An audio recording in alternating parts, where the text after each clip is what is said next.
تقوی دل کی کیفیت کا نام ہے کہ انسان کا دل اس بات سے ڈر جائے کہ میں نے اپنے مالک کے سامنے کھڑا ہوں. انسان اتنی مشق کر لے کہ گناہ کا خیال تک نہ آئے، اور اگر آئے تو وہ گناہ سے رکنے کی طاقت رکھتا ہو. حال ہی میں ایک واقعہ پیش آیا ہے کہ ایک پردہ دار خاتون ایک گاڑی میں سوار ہوتی ہیں جو کہ عالمہ بتائی جاتی ہے. تو چونکہ وہ اکیلی تھی اور فرنٹ سیٹ پر بیٹھنے والا ایک ڈرائیور اور ایک اس کا ساتھی تھا. مری روڈ پر وہ جا رہے تھے، اس نے لیفٹ لے کے جانا تھا، تو ان کی نیت میں فطور آ گیا. جہاں اس محترمہ نے اترنا تھا وہ وہاں سے آگے کراس کر گئی. یہ پیچھے چیختی رہی، چلاتی رہی اور گاڑی رکوانے کی کوشش کی، لیکن انہوں نے گاڑی نہیں روکی. تو اس نے جو فیصلہ کیا، یہ تقوی کی عملی مثال اس زمانے میں آپ کو سمجھے. اس نوجوان عورت نے اپنی عزت کو بچانے کی خاطر اپنے آپ کو چھلانگ لگا کر منہ کے موت میں دی کہ میں مر تو سکتی ہوں لیکن میں اپنی عزت کو تار نہیں کروں. یہ ہے تقوی کا مفہوم کہ انسان ہرگز اپنے آپ کو گناہ میں مبتلا نہ کرے، چاہے جان دینی پڑے جان دے کے، لیکن اپنے آپ کو گناہ سے محفوظ رکھے. تو اس نے جب یہ فیصلہ کیا، چونکہ وہ عالمہ تھی، اس کے ضمیر نے اس کو یہ فتویٰ دیا کہ اگر تو ان کی حدیں چڑھتی ہے تو یہ تیری عزت کو رون دے گی، اس سے بہتر ہے کہ اپنی جان پر کھیل جا اور اپنی عزت کو بچا. تو یہ تقویٰ، یہ اندر کا جذبہ کہ جو انسان کو گناہ سے بچاتا ہے، گناہ سے دور رکھتا ہے. اور اسی طرح دارالعلوم دیوبند کے مدرسے کے ایک طالب علم کا واقعہ ہے کہ طالب علم جو مدرسے میں پڑھتے ہوتے ہیں ان کو تقویٰ کا درس دیا جاتا ہے، پاک دامنی حیا سکھائی جاتی ہے. وہ ایک دفعہ گلی سے گزر رہے تھے کہ کسی عورت نے بہانے سے ان کو اندر بلایا کہ میرا کوئی کام کر دو. تو طالب علم دیکھتے رہتے ہیں، وہ اندر چلے گئے. لیکن جب اندر گئے تو اس نے وہی کام کیا جو زلیخا نے یوسف کے ساتھ کیا تھا. اس نے دروازے کے کیواڑ بند کر لیے اور کہنے لگی جب تک زنا نہیں کرے گا میں تجھے جانے نہیں دوں گی، اور جب تک تو میرے ساتھ منہ کالا نہیں کرے گا جانے نہیں دوں گی، اور اگر کوشش کر کے نکل بھی گیا تو بدنام کروں گی. اس زمانے میں یہ باقاعدہ واش روم نہیں ہوتے تھے، بلکہ پخانہ ایک جگہ جمع ہوتا تھا، پھر بھنگی لوگ آتے تھے اٹھا کے لے جاتے تھے. تو انہوں نے کہا کہ مجھے قضاء حاجت کی ضرورت ہے تو مجھے جانے دیں، پھر اس کے بعد آپ کی مطلب براری میں پوری کروں گا. تو وہاں گئے، ان کے ضمیر نے ان کو بچانے کا یہ گر بتایا کہ وہ جو گندگی تھی اپنے جسم پر مل لی ساری. جب اس عورت فاحشہ نے دیکھا کہ یہ تو بدبودار ہو چکا ہے، اب میرے کام کا نہیں ہے، دن آ رہی ہے، اس نے دھکا دے کر باہر نکالا. اب یہ طالب علم رستے میں ایک نالے میں نہا کر اپنی گندگی کو دور کرنے کی کوشش کرتے ہوئے جب مدرسے میں پہنچا تو چاروں طرف سے ہجوم ہو گیا کہ یہ خوشبو کہاں سے آ رہی ہے، یہ خوشبو کہاں سے آ رہی ہے. ڈھونڈنے پر پتا چلا کہ یہ جو ہے نا ابھی نہا کرو کیا کیا تو نے استاد کرنے لگے کہ یہ تیرے سے عجیب و غریب خوشبو آ رہی ہے، ہم نے آج تک ایسی خوشبو سنی نہیں ہے. کہا استاد جی میرے ساتھ یہ ماجرا پیش آیا ہے، میں نے اپنے آپ کو گناہ سے بچانے کی خاطر ایک حربہ کیا ہے، شاید اللہ کو پسند آ گیا. سبحان اللہ. تو میں آپ کو تقویٰ بتا رہا تھا کہ تقویٰ اس چیز کا نام ہے کہ انسان ہر ممکن کوشش کرتے ہوئے اپنے آپ کو گناہ سے بچاتا. تو یہ جو روزہ اور تقویٰ اس کو ساتھ جوڑا گیا ہے، اس کا فلسفہ نبی کریم صلی اللہ علیہ وسلم کی ذات اقدس بھی ہمیں سمجھاتی ہے. فرمایا کہ گناہ کے بڑے جو سبب ہیں وہ دو ہیں، گناہ کے صدور کی بڑی جگہ دو ہیں، الفم والفرج، کہ انسان کا منہ یہ گناہوں کی جگہ ہے یہاں سے یہ غیبت کرتا ہے، یہاں سے یہ کلمہ کفر کہہ کر اللہ کا نافرمان بن جاتا ہے۔ اور الفرج اور شرمگاہ کہ انسان کو گناہ میں لے جانے والی چیز انسان کی شرمگاہ، اور روزہ اور اس کا آپس میں کیا تعلق ہے؟ آپ جب روزہ رکھ لیتے ہیں تو آپ کھا پی سکتے نہیں، تو گویا کہ آپ کی زبان گناہوں سے محفوظ ہوتی ہے۔ آپ جائز تعلقات اپنی گھر والی سے بھی قائم نہیں کر سکتے، گویا کہ آپ کی شرمگاہ بھی محفوظ ہوگی۔ تو یہ مہینہ اس مشق کا مہینہ ہے کہ ہم پورے سال کے لیے ایک تقوی اپنے اندر پیدا کریں۔ جیسے آج ہمارا منہ بند ہے، ہم منہ کھولیں گے تو روزے کی وہ فضیلت ضائع ہو جائے گی۔ اس لیے آقا نے فرمایا الصیام جنہ ما لم یخرقھا، کہ روزہ تو ڈھال ہے گناہوں سے جب تک کوئی اس کو پھاڑ نہیں لاتا، جب تک اس کو کوئی پھاڑ نہیں لاتا۔ پھاڑتا کیسے ہے؟ کہ زبان سے غیبت کرتا ہے، حرام کھاتا اور حرام کماتا ہے، حرام کاموں میں مبتلا رہتا ہے، تو گویا کہ اس نے روزے کا صحیح حق ادا نہیں کیا، تو یہ روزے کی اس فضیلت کو بھی نہیں پہنچ سکتا، یہ تقوی داری کو بھی نہیں پہنچ سکتا۔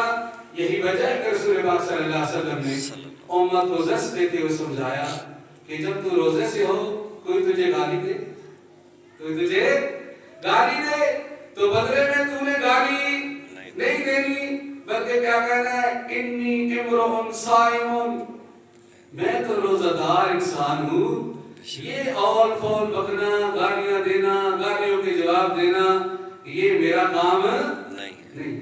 جب کوئی کس سے جھگڑا کرے تو بس تو اتنا کہہ کر جان چھڑا رہے کہ میں تو روزے سے ہوں، بس۔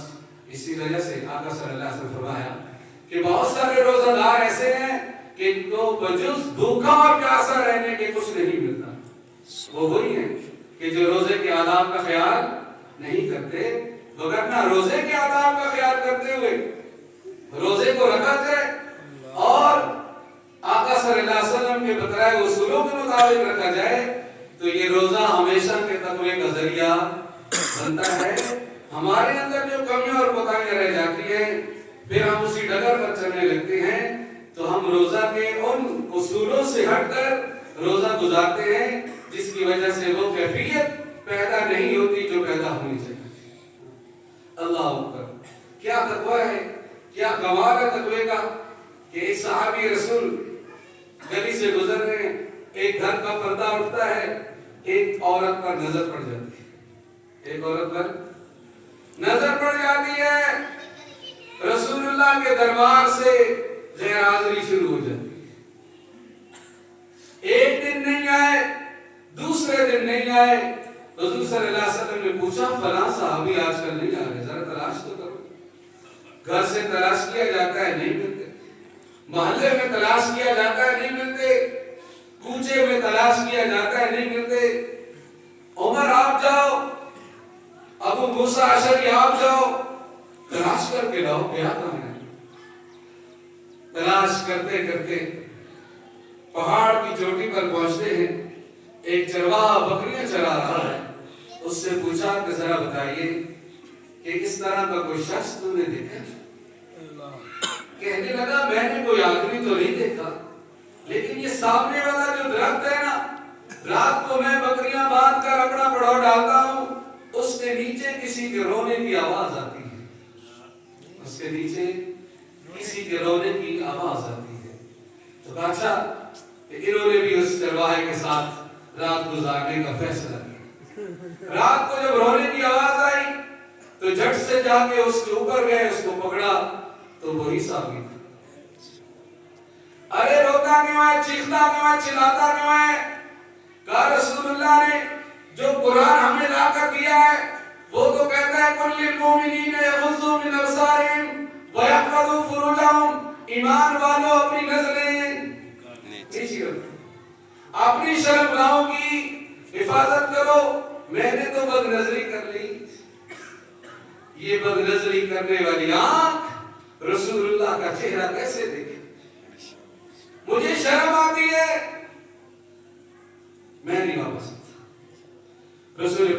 علیہ وسلم کے پاس یہ ان کا پیغام لے کر آتے ہیں۔ اللہ کے نبی اس بات کی تسلی دیتے ہیں کہ تیری جو کیفیت ہے ندامت کی، اللہ نے تجھے معاف کر دیا۔ سبحان اللہ۔ پھر حضور کے دربار میں حاضری دیتے ہیں، حضور کا چہرہ دیکھتے ہیں۔ تو یہ ہے تقویٰ کا معیار کہ انسان کو جب تقویٰ نصیب ہو جاتا ہے تو پھر چھوٹی سے چھوٹی غلطی بھی اس کو پہاڑ نظر آتی ہے۔ وہ قدم پھونک پھونک کر رکھتا ہے کہ کہیں یہاں سے اس در کی حاضری میں فطور نہ آ جائے، کہیں یہاں سے وہ ذات مجھ سے ناراض نہ ہو جائے۔ وہ ایک ایک قدم پھونک پھونک کے رکھتا ہے۔ تو اللہ تعالیٰ نے ہمیں رمضان دیا ہے اور روزے کا مقصد تقویٰ بتلایا ہے۔ اسی لیے تو آقا صلی اللہ علیہ وسلم نے نوجوانوں کو مخاطب کر کے ارشاد فرمایا تھا کہ یا معاشر الشباب، اے نوجوانوں کی گروہ، اگر تو تمہارے اندر اس بات کی طاقت ہے کہ تم کسی عورت کا خرچہ اٹھا سکتے ہو، کیا کر سکتے ہو؟ خرچہ اٹھا سکتے ہو، نفقہ اور سکنا، نفقہ اور سکنا، کھانا اور پینا، اور ایسا ایک کمرہ جہدے وچ کسے ہور دی اجارہ داری، جی جہدے وچ کسے ہور دی اجارہ داری نہ ساس دی ہوئے نہ نان دی ہوئے تے نہ سوہرے دا سوٹا ہوئے، ایسا کمرہ یہ ہر عورت کا حق ہے کہ اس کمرے میں اسی کی ملکیت چلے کسی اور کی، اور اتنا کھانا اور پینا جس سے زندگی برقرار، اتنا کپڑا کہ جس سے نماز بھی ادا ہو سکے اور موسم کے حساب سے بچا بھی جا سکے۔ تو ہم ان اصولوں سے ہٹے ہوئے نا، اس لیے تو گھروں میں جھگڑے اور فساد ہوتے ہیں، نبھا نہیں ہوتا۔ وہ آتی ہے اپنی ملکیت چھوڑ کر، وہاں وہ کہتی تھی میرے ابا کا گھر ہے، یہ کمرہ ہمارا ہے، یہ چیز ہماری ہے، جب وہاں سے یہاں آئی ساس کہہ دی اے کوٹھا میرا، نند کہہ دی اے پیڑی ساڈی، اے منجی ساڈی، او آتی ادھر چھوڑ کے آئی آسے تے شہر کی کائی نہیں بات واپسی کری، اور ایسے ہوتا کہ نہیں ہوتا۔ تو گھروں میں نبھا نہ ہونے کی یہی وجہ ہے۔ اسی لیے آقا نے فرمایا اگر تم کسی عورت کا نفقہ اور سکنا اٹھا سکتے ہو تو نکاح کرو۔ کیا کرو؟ نکاح کرو۔ اور اگر تمہارے اندر اس کی طاقت نہیں فصوموا، تو پھر روزے، کیونکہ روزہ جو ہے وہ اندر کی شہوتوں کو توڑ دیتا ہے۔ تو آقا نے فرمایا کہ دو طریقے ہیں، یا تو حلال طریقے سے بیوی اختیار کرو، اس کا نفقہ اور سکنا اٹھاؤ، یا پھر کیا کرو؟ روزے رکھو، روزوں کے ذریعے سے شہوتوں کو توڑو تو گناہوں سے محفوظ رہو گے۔ تو یہ اللہ تعالیٰ نے تقویٰ کے ساتھ رمضان کو جوڑا ہے کہ اس کا مقصد تقویٰ ہے، تو یہ تقویٰ بخوبی اس روزے سے حاصل ہو سکتا ہے۔ اور کمال ہے کہ جب انسان اس پروسیس سے گزر جاتا ہے، وہ اللہ کے اس بتائے ہوئے طریقے پر اپنے آپ کو پیش کرتا ہے، تو پھر اللہ کا اعلان سنیے الصوم لی وانا اجزی بہ، کہ روزہ میرے لیے ہے اور اس کی جزا میں خود دوں۔ یہاں پر اللہ تعالیٰ نے بندے اور اپنے درمیان رکھا ہے، کسی کو نہیں پتا کہ حاجی صاحب نے روزہ رکھا ہوا ہے کہ نماز پڑھ رہا ہے، لوگ دیکھ رہے ہیں کہ نماز پڑھ رہا ہے، صدقہ دے رہا ہے، کسی نے کسی طریقے سے پتہ چل جاتا ہے کس نے صدقہ کیا ہے، جو بھی عبادت کرتا ہے لوگوں کو پتہ چل جاتی ہے۔ لیکن ایک روزہ ہے کہ رکھنے والے کو پتہ ہے، یہ جس کے لیے رکھا ہے اس کو پتہ ہے۔ اور ایک روایت میں انا اجزا بہ، گویا کہ روزہ دار کی جزا میں خود ہوں، اور جس کو اللہ ملے پھر اس کو کسی چیز کی ضرورت نہیں۔ جس نے اللہ تعالیٰ کی ذات کو پانے کی کوشش کی اور اس نے اللہ کو پا لیا، پھر کسی اور چیز کی ضرورت نہیں۔ اللہ کا قرب اعمال کے ذریعے سے حاصل کیا جاتا ہے، اس لیے تو اللہ تعالیٰ بندے کو دعوت دیتے ہیں۔ حدیث قدسی ہے کہ اے میرے بندے من تقرب الی شبرا، کوئی میری طرف ایک بارش پڑتا ہے نا ایک فرشتے تقربت الیہ بان، میں اس کی طرف پورا ہاتھ بڑھتا ہوں ہاتھ، اور جو میری طرف چل کر آتا ہے نا میں اس کی طرف دوڑ کر آتا ہوں۔ یہ ذات کا اعلان ہے کہ کوئی قرب چاہے تو صحیح، کوئی مانگے تو صحیح، کوئی قریب آئے تو صحیح، پھر میں کیسے اس کو اپنے قریب کرتا ہوں۔ پھر اللہ تعالیٰ جب اپنے قریب کسی کو کر لیتے ہیں تو پھر مادی اسباب اس کا کچھ نہیں بگاڑ سکتے، پوری دنیا ایک طرف ہو جائے پھر اس کا کچھ بگاڑ سکتے نہیں ہے۔ یہ ابراہیم ہے، اللہ کے قریب ہیں، اللہ کے قریب ہو جاتے ہیں، قرب پا لیتے ہیں، سامنے طاقت ہے، طاقت کا نشہ ہے، سب کچھ ہے، اور اسباب کی دنیا میں اتنی بڑی آگ جلائی جاتی ہے کہ اوپر سے گزرنے والا پرندہ بھی اس کی تاب، لیکن چونکہ اللہ نے اپنا بنا لیا ہے، اب وہ کتا تو جلے گا جس کو اس لیے ڈالا گیا تھا کہ کہیں گے نمرود کے کتے کی وجہ سے بچ گئے، کتے کے نیچے جو بال تھے وہ نہیں جلے۔ ابراہیم آگ میں ایسے بیٹھے ہیں کہ جیسے کوئی پھولوں کی سیج پر بیٹھا ہو۔ جب ایسا ہوتا ہے نا، جب اللہ کا قرب ہوتا ہے، لشکر پیچھے لگے ہوئے ہیں، رسول اللہ صلی اللہ علیہ وسلم ہجرت کی طرف جا رہے ہیں، مکہ چھوڑ کر مدینہ جا رہے ہیں، کھوجی بتاتے ہیں کہ آپ کے نشانے قدم یہاں آتے ہیں، آپ نیچے غار میں بیٹھے ہیں، اوپر جالا ہے، آپ کو پتہ ہے جالے میں سے نظر آتا ہے، جالے میں سے نظر آتا ہے، نیچے دیکھتے ہیں نظر نہیں آتا، نیچے دیکھتے ہیں نظر نہیں آتا۔ ابو بکر دیکھ رہے ہیں، یا رسول اللہ وہ ہیں، کہا اللہ ہمارے ساتھ ہے، اللہ ہمارے ساتھ ہے، ہمیں کوئی نقصان نہیں پہنچا۔ ہاں ابھی نکلنے کا معاملہ تھا، سبھی تو تلواریں لے کر کھڑے تھے، اندھیرے میں بھی گھماتے تو جان دے دیتے۔ کہا میرے نبی مٹھی بھرو اور مٹی پھینکو، یا اللہ مٹھی میں پھینکوں گا، یہ اتنے سارے ہیں، کس طرح یہ ساروں کی آنکھوں میں چلی جائے گی؟ کہا محمد پھینکنی تو نے پہنچانی، پھینکنی تو نے ہے پہنچانی میں نے ہے۔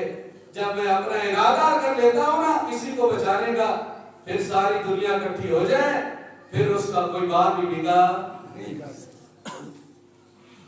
تو بات کہاں سے کہاں نکل گئی، بات کہاں سے کہاں نکل گئی؟ تو یہ روزہ کو اللہ تعالیٰ نے تقویٰ کے ساتھ جوڑا ہے کہ روزے کے ذریعے سے تقویٰ پیدا ہوتا ہے، اور تقویٰ وہ خاصیت اور صفت ہے جو انسان کو گناہوں سے کیا کر لیتی ہے، محفوظ کر لیتی ہے۔ پھر یہ انسان جب دنیا سے جا رہا ہوتا ہے تو فرشتے اس کے استقبال کے لیے کہ اللہ کا بندہ آ رہا ہے، وہ قبر کہتی ہے کہ تیرا آنا مبارک ہے، جتنے میری پشت پر چلتے تھے نا ان سب میں تم مجھے محبوب۔ ارے قبر کیا ہوا، کیوں ایسا کر رہی ہے؟ کہا اس نے صفت تقویٰ کو اپنایا تھا، صفت تقویٰ کو اپنایا تھا، آج اس لیے اس کے ساتھ اچھا سلوک کیا جا رہا ہے۔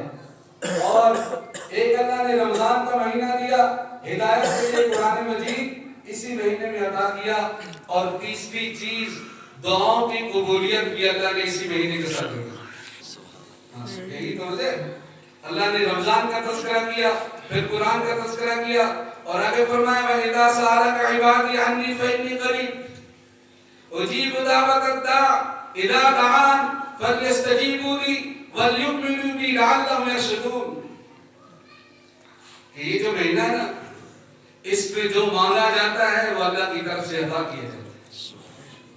صحابہ کرام نے کہا یا رسول اللہ کیا اللہ ہمارے قریب ہیں کہ ہم اللہ تعالیٰ سے سرگوشی کریں، یا دور ہیں دور سے پکاریں؟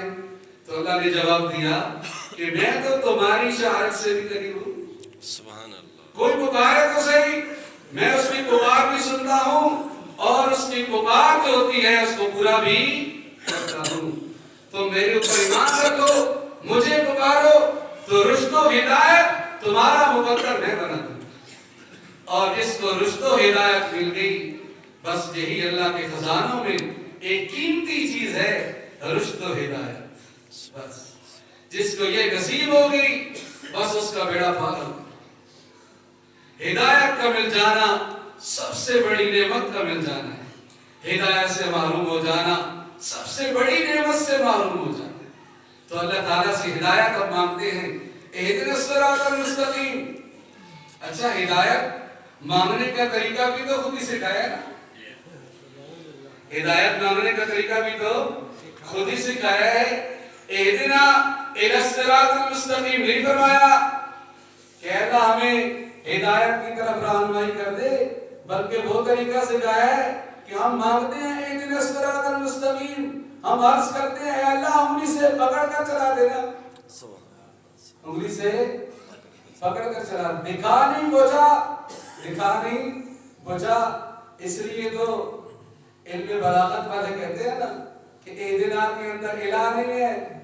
اس کا مطلب یہ ہے کہ اصال الی المطلوب، کہ جو مطلوب اور مقصود ہے اس تک پہنچا دے. تو جو رستہ اس ذات سے مانگے، اور مانگے بھی اس ڈھنگ سے جو اس نے خود سکھایا ہے، وہ عطا کرے گا کہ نہیں عطا کرے گا؟ آج لوگ کہتے ہیں نا مولوی صاحب ہمیں توفیق ملے گی تو ہم کریں گے. ارے بھائی، توفیق اس چیز کا نام نہیں ہے کہ اللہ اوپر سے ہاتھ ڈالیں گے یا جبرائیل کو بھیجیں گے. ہاں، القاء الخیر فی قلبی، کہ اللہ کا خیر کا القاء دل میں کر دینا، یہی تو اللہ کی توفیق ہے. ہر ایک کے دل میں اتنی خیر کا مادہ تو موجود ہے. ہر ایک چاہتا ہے جہنم سے بچ جائے، ہر ایک چاہتا ہے جنت میں چلا جائے. اتنا القاء تو ہر ایک کے دل میں ہے. تو اللہ کی اس توفیق کو استعمال کرتے ہوئے، اللہ کے منادی کو جواب دیتے ہوئے، جو روزانہ آواز رمضان میں لگا رہا ہے، یا باغی الشر اقصر، اے شر کے پیچھے چلنے والے تھوڑا پیچھے ہٹ. ہاں، اے خیر کے چاہنے والے آگے بڑھ. تو وہ اللہ کا منادی روز آواز دے رہا ہے. اس کی آواز پر لبیک کہتے ہوئے چھوڑ دیجئے سارے کام. موبائل کو کچھ دنوں کے لیے ذرا سائلنٹ پہ لگا دیجئے، نیٹ کا پیکج ختم کر دیجئے، بس صرف اس ذات سے لو لگا دیجئے. ایک نماز، نماز کے بعد قرآن کی تلاوت، نماز کے بعد نوافل، پھر اگلی نماز کی تیاری، بس اس سے لگ جائیے. پھر آپ دیکھنا کہ آپ کی دنیا سکون والی دنیا بنے گی. آپ کے گھر کے مسئلے حل ہوتے آپ کو نظر آئیں گے. آپ کی پریشانیاں اور بیماریاں آپ کو ڈھونڈنے سے نہیں ملے گی. ایک دفعہ اس در پہ آؤ تو صحیح، اس در پہ بنو تو صحیح، اس سے مانگو تو صحیح. پھر مانگنے کا سیزن بھی ہو اور انسان مانگے تو. یہی وجہ ہے کہ رسول اللہ صلی اللہ علیہ وسلم نے جو ایک بددعا کی ہے کہ جو رمضان کا مہینہ پائے اور اب اپنی بخشش نہ کرائے، ہلاک ہو جائے، تباہ و برباد ہو جائے. اور اس کے ساتھ جو دو چیزیں اور ہیں اس پہ بھی ہم کوتاہی کرتے ہیں. رسول پاک صلی اللہ علیہ وسلم کی ذات اقدس کا نام ہے، آپ کے احسانات کو یاد کر کے درود نہ پڑھا جائے. ہلاکت کی دعا ہے، رسول اللہ کی طرف سے آمین جبرائیل کہہ رہے ہیں. ہلاکت کی دعا جبرائیل کر رہے ہیں، آمین رسول اللہ کہہ رہے ہیں. تو ہلاکت میں پھر کیا شک ہے؟ والدین میسر ہیں، سفید داڑیاں، کمزور بازو، کمزور پاؤں، مدد کے ہر وقت مستحق. بڑے پیر آپ کے گھر کی دہلیز میں موجود ہیں. خدا میں بھی اس میں بڑا کمزور ہوں.